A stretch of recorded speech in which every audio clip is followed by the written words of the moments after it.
I never thought my own son, my only child, would conspire to have me murdered, but I heard it with my own 2 ears. And that, my friends, is when Margaret Foster died, and someone else was born to ensure that justice, cold and unyielding, would find its way home. Before we continue, please subscribe to the channel and write in the comments what time it is where you are now. It helps us know where our stories are reaching. My name is Margaret Foster, or it was. For 62 years, I lived a quiet, ordinary life in Springfield, Illinois. I was a bookkeeper, a numbers woman, meticulous and dependable. My life wasn't flashy, but it was honest. I'd worked hard my entire life, pinching pennies, saving for a rainy day, and always putting my son Ryan first. He was my world, my pride and joy. From the moment he was born, every decision I made, every sacrifice, every late night at the office was for him. He grew up, married a sweet girl named Amanda, and built a respectable construction company. I was proud of him, truly. He had a nice house, a good life, everything I'd ever wanted for him. And then, one Tuesday evening, my ordinary life exploded with the most extraordinary news. I won the lottery. $30 million. My hands trembled as I clutched the ticket, tears of pure joy streaming down my face. $30 million. Enough to secure Ryan's future. Enough for Amanda and any grandchildren they might have. Enough for me to finally see the world, to relax. My first thought, my only thought, was to share this incredible news with Ryan. I practically flew out the door, the winning ticket carefully tucked into my purse, a smile so wide my cheeks ached. Ryan and Amanda lived in a beautiful, upscale home on the outskirts of Springfield, a testament to his hard work. I pulled into his driveway, the evening sun casting long shadows, my heart pounding with excitement. I could already picture his face, his shock, his happiness. I decided to surprise him, so I let myself in with the spare key he'd given me years ago. The door was ajar, and as I stepped into the hushed entryway, I heard voices from Ryan's home office. Low, intense voices. I paused, a little confused. Was he on a business call? I didn't want to interrupt, but then I heard a name, my name, and a phrase that froze the blood in my veins. Her elimination needs to be quiet, Marcus. No loose ends. My heart stopped. I pressed myself against the wall, straining to hear. She has just come into a considerable sum. Another voice, colder, more calculating, said, "This must be Marcus. The faster we move, the fewer complications with her finances. Does she have a will?" Ryan's voice, usually so warm and familiar, was distant, almost clinical. "She just told me she was going to get one drawn up tomorrow, to put everything into a trust for the family, but the paperwork takes time, right? Can we expedite this process? Expedite this process?" My mind reeled. $30 million. My son. My own son. Plotting my death to get his hands on my lottery winnings before I could even make a will. The world tilted on its axis. The man I had sacrificed everything for, the boy I had loved unconditionally, was planning to have me killed. The words, her elimination, echoed in my ears, bouncing around my skull like a trapped bird. My son, Ryan. My Ryan. I felt a cold dread settle in my stomach, quickly replaced by a burning, incandescent rage. How could he? How could he do this to me? I loved him. I lived for him. This was not a business deal. This was cold, calculated murder. My knees felt weak. I stumbled backward, making a slight noise, and heard a chair scrape in the office. Panic seized me. I couldn't be discovered. Not like this. I turned and fled, my joy replaced by a terrifying, soul-crushing despair. I got into my car, somehow, my hands shaking so violently I could barely turn the key. I drove, not knowing where I was going, the image of Ryan's detached face, the coldness in his voice, replaying in my mind. The betrayal was a physical wound, tearing me apart from the inside. For hours I drove aimlessly, the sun setting, then darkness falling. The initial shock gave way to a chilling clarity. I was a mark. my own son, a betrayer. But Margaret Foster was not going to be a victim. I wasn't some helpless old woman they could just dispose of.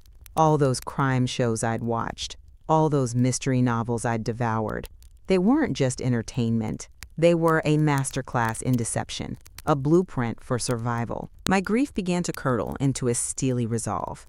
If Ryan and Marcus wanted me dead, then dead I would be. But it would be on my terms. And then I would make them pay. I would make them understand the true meaning of loss. My first step was to disappear. Truly disappear. I couldn't just walk away. They would come looking for me, for the lottery money. I needed to be unequivocally, undeniably dead. And I needed to make sure Ryan couldn't access my winnings, not for a long, long time. My thoughts turned to Lake Geneva, Wisconsin. My cousin Jerry owned a marina there, and I knew the area well. It was beautiful, but the weather could be treacherous, making for believable accidents. I drove all night, the $30 million winning ticket, a burning ember in my purse, a reminder of what had started all this. The next morning, I arrived at Lake Geneva. I rented a small cabin from Jerry, telling him I needed a quiet place to think. He was a sweet man, completely unsuspecting. Then, I rented a small fishing boat. I spent the next few days meticulously planning. I bought a cheap mannequin, the kind you'd see in a store window, and dressed it in some of my old clothes, shoes included. I weighted it down carefully. I purchased emergency flares, the kind that launch high into the sky, along with a waterproof bag, a burner phone, and some basic supplies. My bookkeeper's mind, usually focused on ledgers, now calculated currents, wind speeds, and the trajectory of an explosion. My goal was to create a scene that screamed tragic boating accident, leaving just enough evidence to confirm a death, but not enough to find a body. This was crucial. A body meant an investigation, and an investigation could lead to questions. No body, no questions, just a presumption of death. I knew the legal system. Without a body, it could take 7 years for an estate to be settled. But a tragic accident at sea, with evidence of an explosion and a missing person, that could expedite things, allowing them to declare me legally dead within weeks, not years, and free up that inheritance. That's what they'd expect. That's what I would give them. The night of my death was cold and blustery. The lake was choppy, dark, and perfect. I launched the boat, navigating to a secluded cove I knew. With trembling hands, I set the mannequin in the boat, doused it with gasoline, and secured a timer to a small explosive device I'd rigged up. I lit a distress flare, watching it arc into the dark sky, a silent scream for help that would never come. Then I jumped. The water was icy, taking my breath away. I swam, pushing through the cold, towards the shore, towards my new life. Behind me, a dull thud, then a flash of orange light illuminated the sky, followed by a shower of debris. The boat, my old life, was gone. I crawled onto shore, shivering, soaking wet, but alive. And Margaret Foster was dead. Now, there was only Patricia Williams. I had dyed my hair, changed my glasses, bought new clothes. I drove to Milwaukee, a new city, a new identity, and a burning need for answers. My first priority as Patricia was to secure the lottery ticket. I cashed it under my new name, setting up accounts with a bank far away, under strict anonymity. This was a long game, and I needed my resources. From my small, anonymous apartment in Milwaukee, Patricia Williams began her investigation. I devoured local news, national crime reports, anything that might shed light on Marcus Thompson, Ryan's partner in crime. I started with online searches, piecing together fragments of information. Marcus Thompson, I soon discovered, was not just some shadowy figure. He was the head of Midwest Financial Planning Services, a reputable-sounding company with a very dark secret. As I delved deeper, a disturbing pattern emerged. Elderly, often recently wealthy individuals, suspicious deaths, accidents, heart attacks, strokes, a series of cases that had been deemed natural or accidental, but under scrutiny, formed a horrifying web. Thompson wasn't just a hitman. He was an orchestrator, running a sophisticated criminal organization specializing in inheritance fraud and murder. My blood ran cold. This wasn't just about Ryan's greed. It was bigger, more sinister. He was involved with truly dangerous people. While I worked, living as Patricia, I watched my old life unravel from afar. News reports confirmed my, quote, death. A small boat explosion on Lake Geneva. No body recovered, but forensic evidence pointed to Margaret Foster. Ryan and Amanda, grief-stricken, were interviewed. Ryan looked distraught, his face pale, his eyes red-rimmed. Amanda wept openly. A small part of me, the old Margaret, felt a pang of sympathy. But the new Patricia knew better. This was all part of the act, wasn't it? The grieving son, the innocent daughter-in-law.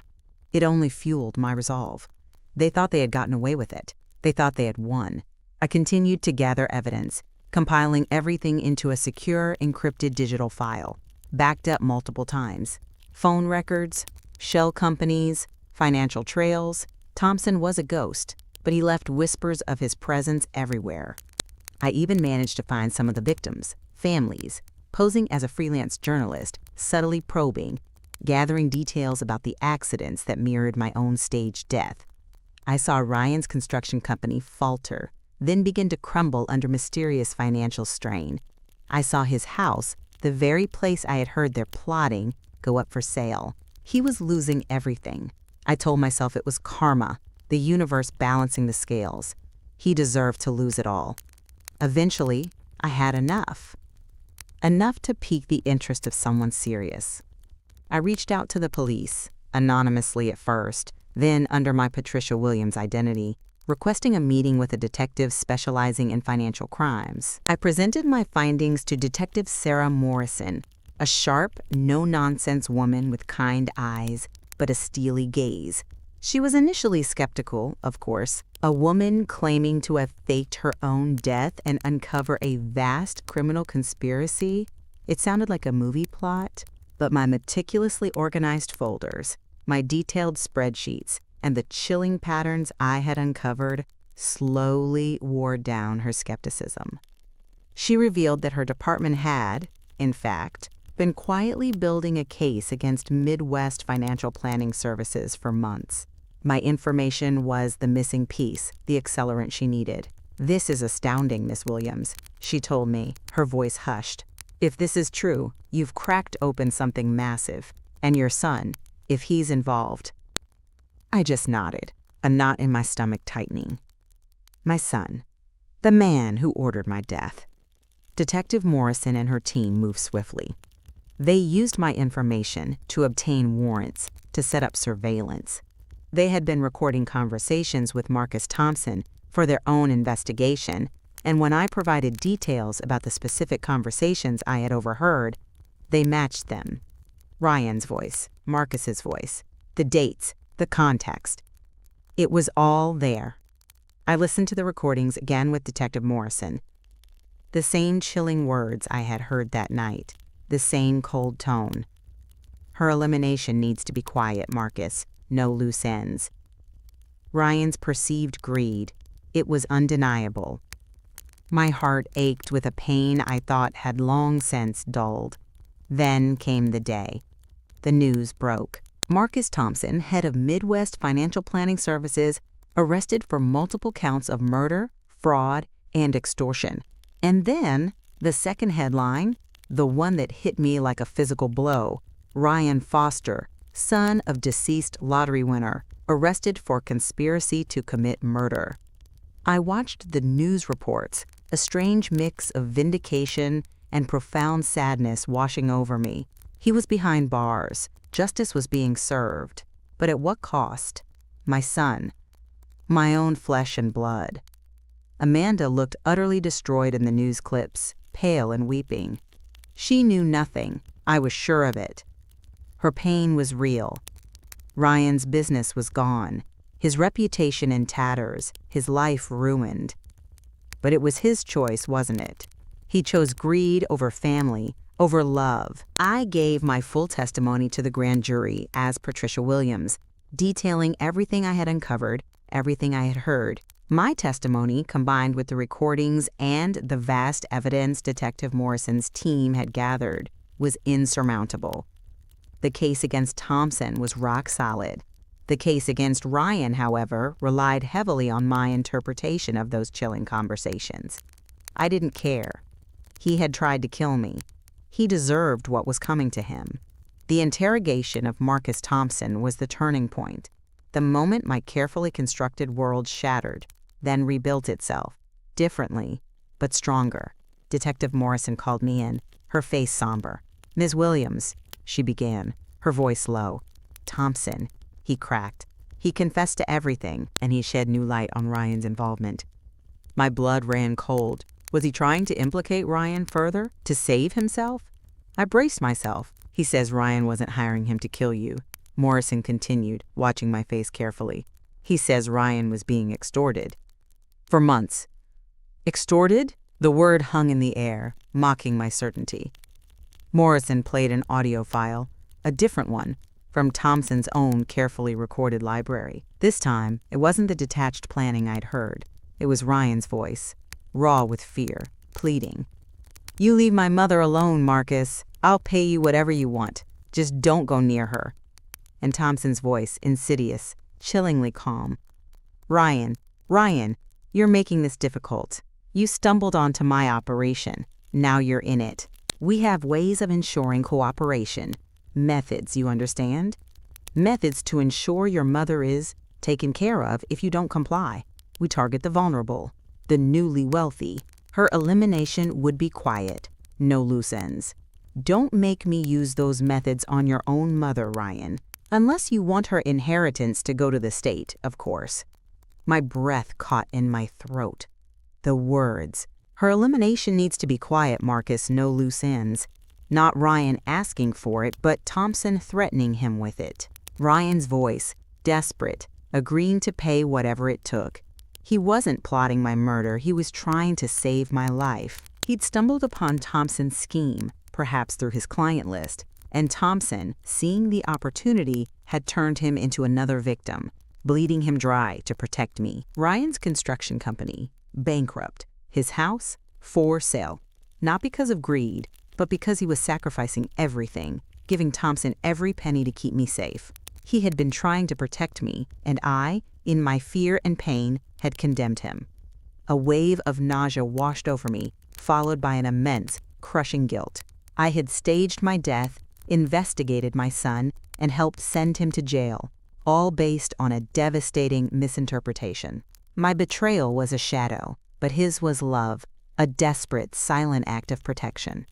The pain in my chest was unlike anything I'd ever known. "Oh my God," I whispered, the words barely audible. He was protecting me. All this time. Detective Morrison looked at me, her gaze gentle. "He loved you, Miss Foster." He was terrified. He couldn't tell you, because Thompson threatened to go after you if he did. He genuinely believed that if you knew, you'd be in even greater danger. The truth was a heavy weight. I had to reveal myself. Not just for Ryan, but for justice, for Thompson's other victims, and for the chance to redeem myself. "Detective Morrison," I said, my voice shaking but firm. "My name isn't Patricia Williams. My name is Margaret Foster. I am Ryan's mother. I'm alive." Her reaction was a mix of shock and understanding. She saw the pain in my eyes, the deep regret. The legal implications were enormous, but she was a good woman, a good cop. She knew what was important. Within hours, the paperwork was being processed. My death was being overturned. The next time I saw Ryan, I wasn't Patricia Williams. I was Margaret Foster, his mother, alive, walking into the sterile visiting room of the county jail. He looked up, his face gaunt, his eyes hollow with despair. When he saw me, he froze, a ghost in human form. "Mom?" he whispered, his voice cracking, as if speaking to an apparition. Tears streamed down his face. "Mom? You're alive?" I reached across the table, taking his trembling hand. "I'm alive, son, and I am so sorry." I told him everything. My lottery win, overhearing his conversation, my misinterpretation, the fake death, the investigation, everything. He listened, his eyes wide, his expression shifting from disbelief to horror, then, finally, to a fragile hope. He squeezed my hand, his grip tight, as if to confirm I was real. "I just wanted to protect you, Mom," he choked out. "He said he'd kill you. He knew about the lottery, about your numbers, everything. He was using my client list to find targets. I couldn't let him touch you. I would have given him every penny I had." My heart shattered and mended all at once.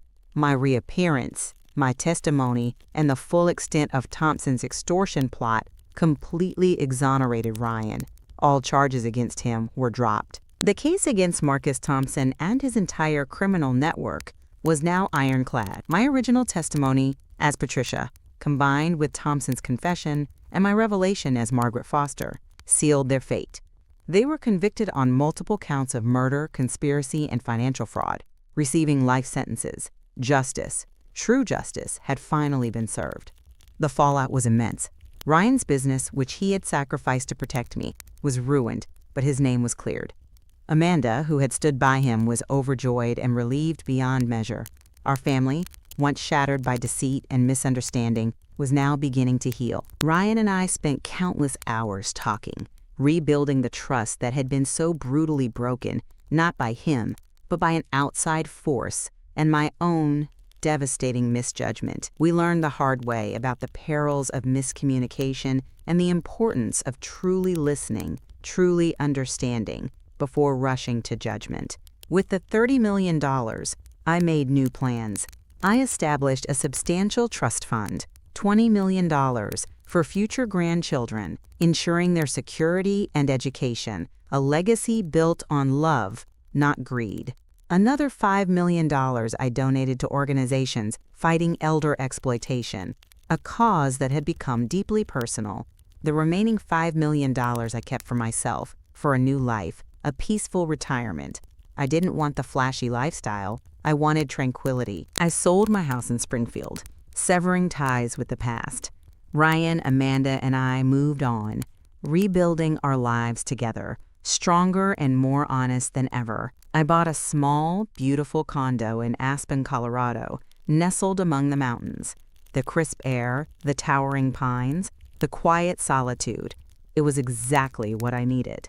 I started taking painting classes, volunteered at a local animal shelter, and truly began to live for myself, without the crushing weight of past betrayals, perceived or real. Months later, the ultimate symbol of our renewed family bond arrived. Ryan and Amanda welcomed a beautiful baby girl, my granddaughter. Holding her, tiny and perfect, I felt a peace I hadn't thought possible. This was my true legacy. This was what the money and the pain had ultimately bought. A second chance, a deeper love, and an unshakable faith in the people I held dearest. The experience transformed me. I am still Margaret, the meticulous bookkeeper, but I am also Patricia, the investigator, and now, finally, a woman who understands that love can manifest in the most unexpected and terrifying ways, and that sometimes the greatest betrayals are not what they seem, but a desperate act of devotion. If you like this story, please like this video, subscribe to the channel, and share your impressions in the comments. To listen to the next story, click on the box on the left. Thank you for watching.